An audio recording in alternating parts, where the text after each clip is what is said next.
To another top story this hour, the results are now in for the Michigan primary races, and they may offer some new clues about the general election in November. It was another victory for former President Donald Trump, winning 68% of the vote. This is his fifth primary win over Nikki Haley, who is vowing to stay in the race despite recent losses.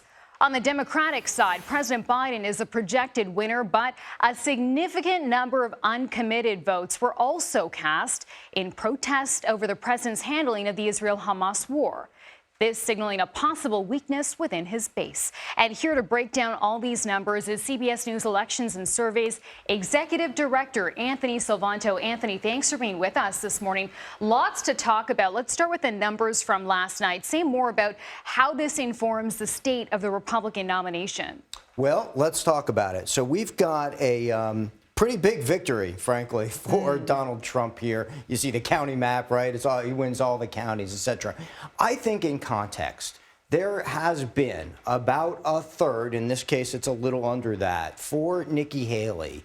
And that's been in South Carolina. She did a little better in percentage terms. In national polling, there's been about that third of Republicans who are not voting for Donald Trump. That's obviously a minority, but it's been rather consistent in that regard. So again, big win for Donald Trump there, and I think we're seeing a sort of consistent pattern heading into Super Tuesday. So let's talk, Anthony, about the Democratic nomination now. And I want to ask about that uncommitted vote for Biden. How strong was that voter bloc? I think that's going to be a matter of political spin. So let's contextualize that for everybody, right? On one hand, you're going to see people point at that and go, well, okay, 100,000 votes. Well, that could be enough if Michigan's really close and if one imagines that many of them might not vote for him in November or sit out. If one imagines that, that could be enough to swing a state. So people are going to read tea leaves on that. On the other hand, and this is important, you had fairly high turnout for what's essentially a non-competitive election. And you look at the number of votes that Joe Biden nonetheless got, and he's got over 600,000 votes, and it's not all completely counted yet. So maybe his campaign is going to point at that and go, look at that numerically strong showing for him. And that's just political spin at this point. And, look, there's a larger narrative about whether or not the Biden campaign can consolidate all parts of the Democratic base. And I think that is a larger narrative that's going to stay with us through Super Tuesday and on. Right, and that's an important point to make because as a voter strategy, voting during the primaries may be different than how you vote during the general election. Yeah.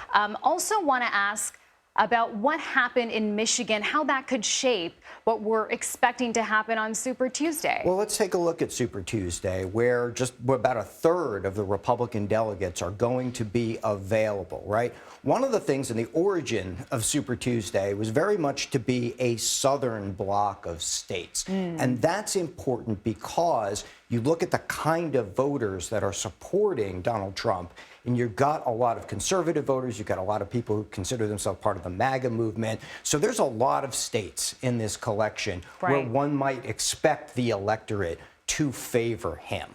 And that's something important because then you look at the delegate math here, and we haven't really allocated the bulk of delegates yet. That's really what we're going to see on Super Tuesday. This gives you a sense of how far it still is to get the nomination. But having said that, the delegate math, given all that I just explained, does look like a real uphill fight for Nikki Haley. Okay, we'll keep a close eye on this. Anthony, thanks so much.